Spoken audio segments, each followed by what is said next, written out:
It's easier to see the effects of political instability on the economy because ratings agencies get up in arms. They send letters of warnings to state-owned enterprises most recently, while bank share prices often are the first to reflect the anticipated bad news. But how does political uncertainty affect good to great companies, especially in a place like South Africa, struggling and often emerging black-owned companies? This is the Moneymakers. I'm Bruce Whitfield. Tonight, I'm joined by a man who's billed as the rockstar of business speaking. He's the author, he's the investor, he is the entrepreneur. His name is Vusi Thembekwayo. You may have heard of him. He's here to discuss the impact on small and medium enterprises, especially when black businesses are so divided and so dependent on politics and what happens in the political realm as well. How are you doing? You're looking quite relaxed. I'm concerned. Yeah, I'm good. I am relaxed. Usually I see it about 100 meters and you're bearing forth and dispelling wisdom. Yeah, and energy and the rest of it. Yeah. But you know, I'm relaxed now because I'm with you, so I'll let you do that. You look like you got a guy with a day. You look like a guy with a day job. You could say that. So so as you know, we sold a controlling share of our business to a New York-based advisory business, which gives us great opportunities as well as liquidity and capital to get into the rest of the continent. Something I've been wanting to do for a really long time, on a more structured basis. And whilst we were doing it, we had a partner network. Now we can actually go and set up shop properly. To set up your own advisory and consultancies across the continent. Yeah, I mean, so the work we do, we've really been at the front end of a lot of thought leadership around what it takes, as you know, to build enduring businesses in our specific context. And it's very different to what happens in the West, particularly in Europe, even though they've had political instability there. So that being the case, we needed to find a network through which we could do that, and we did, and it was with some success. But I'm really excited for what the next 36 months is going to hold for us, because we're now driving the strategy ourselves, we're putting in our own people on ground, and we're building a proper network through which we can deliver to clients. So it'll be exciting. No, look, it is exciting, but you know as well as I do that nothing ever goes according to plan. Yeah. You may, where are you setting up your next operation? Well, so we're looking at either somewhere in Tanzania or in Accra. In fact, I'm in Accra later in the week. Okay, Accra. Let's look at Accra. You know that you're going to go to Accra. You're going to find some office space. Yeah. You're going to have a client list. You're going to hire somebody to run the office in Accra. Yeah. And then the work's going to begin. That's right. Because that's the easy stuff. That's right. And setting up any business, and whether you're doing it at home, but particularly when you're doing it in another jurisdiction, is a fundamentally different proposition. And I think a part of what is required, and I come at it, I suppose, with a little bit of insight, having been a director at a company that was, as you know, in 17 countries in the continent, Metro that was. And some of the learnings from that environment was that you've got to go into that space and understand that the local nuance, as well as the local expertise and knowledge, will always outweigh your value proposition. And South Africans have tended to go at it with the other way. We go, well, here's the value proposition, and then bring in these local partners, and it doesn't work that way. You've really got to let the local people drive strategy. Now, that is difficult in an environment where you're providing the capital, and you're then saying to those people, you're in charge of our fortunes, as it were. But it's the only way to do it if you really want to build an enduring business in those specific environments. Let's look, because you've crossed the threshold in terms of a South African business getting to a level and a scale to be a sustainable business. So much so that a foreign investor has come and bought a big stake in your business, and that's a really good stamp of approval on that sort of basis. But there are very, very many people who start up businesses every single day in this country who will be out of business before Christmas. Yeah, and I mean, it's true, Bruce, and a part of it, by the way, is the way the South African economy is built. So the South African economy, not dissimilar to many of our emerging economies, and the BRICS construct, by the way, happens to be oligopolistic by its nature. So big word. So so if you look at the banking environment, what is that? A 500-600 billion rand contributor to GDP, only 4, maybe 5 banks. If you look at the clothing retail environment, that's another 300 billion, maybe 6 clothing real retailers.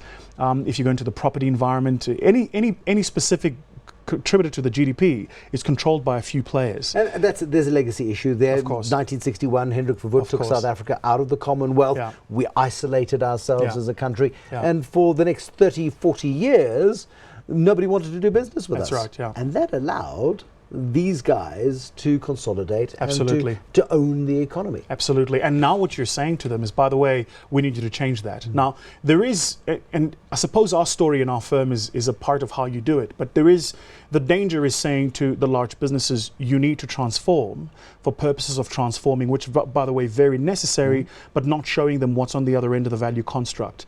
The alternative is to say, if you do transform, this is the kind of value that can come out of that. And we tried that with some of the large big four, in fact, advisory firms, and it just doesn't work, because at the end of the day, when I go to market, I'm worried about how do I generate maximum, how do I increase my marginal revenue per product that I'm selling to client and ensure that I'm building a profitable business. So too is my competitor.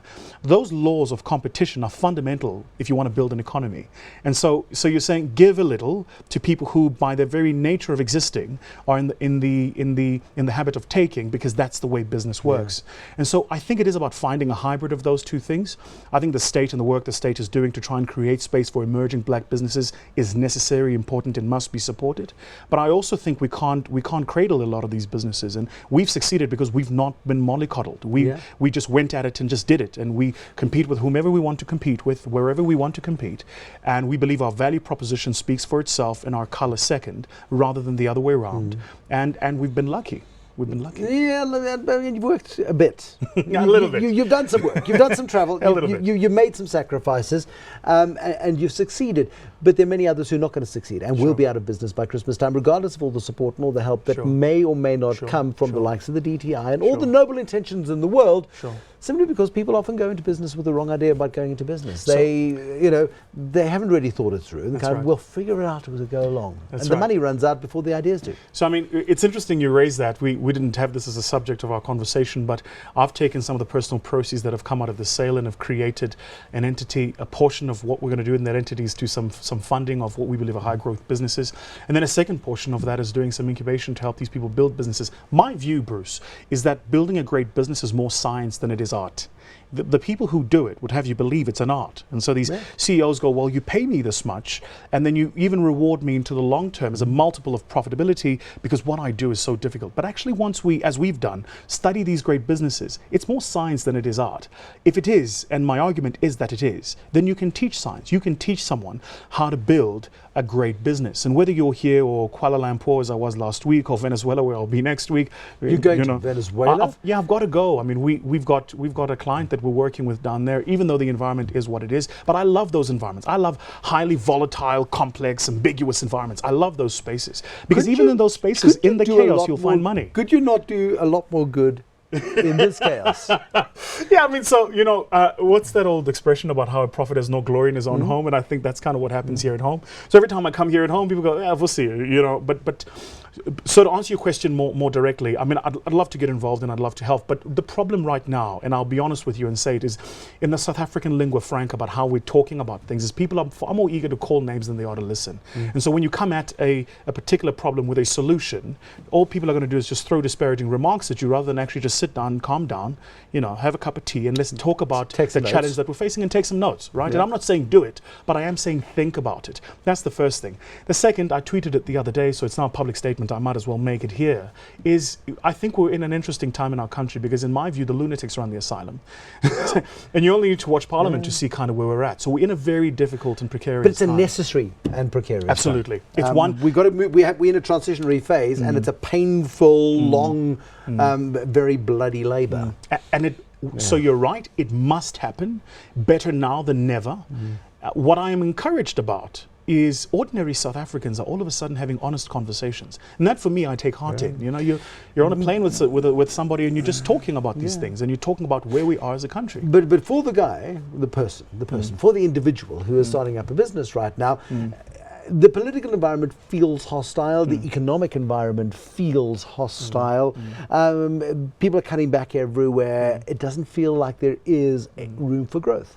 But you've disproved the theory. Yeah. Because you've got to find the gap. So and exploit the gap. absolutely. So, you know, we believe, I tell the team this all the time, and we believe in the firm that it's better to be number one at a single thing than number three at 5 things. And many people tend to go into business with this idea of diversification, and whilst necessary, often you can diversify too quickly, too soon in a business. And so my view is, when you get into a business, then what you really want to do is pick a single thing and win at a single thing. And that's really all you have to do, in my view, for the first decade at the very least of your business, because you entrench yourself, you accumulate market capital as well as market share. You have enough capital sitting in your balance sheet to allow you the flexibility, the kind of which we've got now, to start thinking about how do we diversify our offering and then increase our client base. But you can't do that if you do that too soon. So yes, the environment is hostile, but that's why we're entrepreneurs and business people. If it were not, then everybody would be an entrepreneur and a business But that's person. the point. If it was easy, then there'd be billions of people doing it. This is The it. fact that it is hard means that you have to find that niche. And you have Absolutely. to find that gap. Absolutely. And you have to work through that. And so that's the first part. And then the second is, you've got to have an insatiable appetite for new knowledge. And what I find is, South Africans by their nature, and I don't mean to be disparaging, we tend to be fairly dogmatic in our approach, and then very myopic in our view. This is how I see the world, this is how the world exists. When in fact, there is a huge plethora of knowledge and ideas out there. If you're just willing to open up your eyes and learn, just get on a plane, travel, go somewhere, meet new people, expose yourself to new experiences, because when you do that, you find that actually things, one, are not as difficult as you say they are, two, you've actually got better odds than most, and three, you have the capability to make it work here. You know, I mean, let me put it to you differently. I would far rather start a business in South Africa today than I would in Kenya today. Or in London today. Or even in London today, because of the scale of competition. There's a reason Mark Zuckerberg, when he came to the continent, went to Kenya and Nigeria. He didn't come here. He didn't come here. And you know, again, you don't want to pull the country down in the narrative and conversation, but the levels of entrepreneurship and competition in those environments, we see it every day, is through the roof. So this is the place you've got to be, and this is the place you've got to start your business. But you've got to be resilient through the tough times, and you've got to take a long-term view. And unfortunately, many entrepreneurs in South Africa today are fairly poor at taking a long-term view. Now, are you, and it's hard to take a long-term view in the chaos. Yes, of course. You've got to look through chaos. Of course. Now, personal question. Does your dog bark at you when you arrive home? Yes. Interesting story just this morning. So I bought my kids a pit bull because they wanted a pit bull forever. So That's a really bad dog to buy if you're never home and you come home in the middle of the night. It's a really bad dog. And so this morning I was getting up to go and do some, had an early meeting, and I went downstairs and came and grabbed the pants and started tugging at them, right? So the answer to your question is yes. But look, you got to remember, you know, I've been at this thing for a decade now, thereabout. I'm 31 years old, and so my view is I've in 10 years done more than most people do in 30, and I want to do in the next 10 more than most people do in another 30, and then be in a position where I don't have to wake up in the morning and work. So that comes with the level of making certain sacrifices, and I'm willing to make the sacrifices. Like a leg. Like a leg.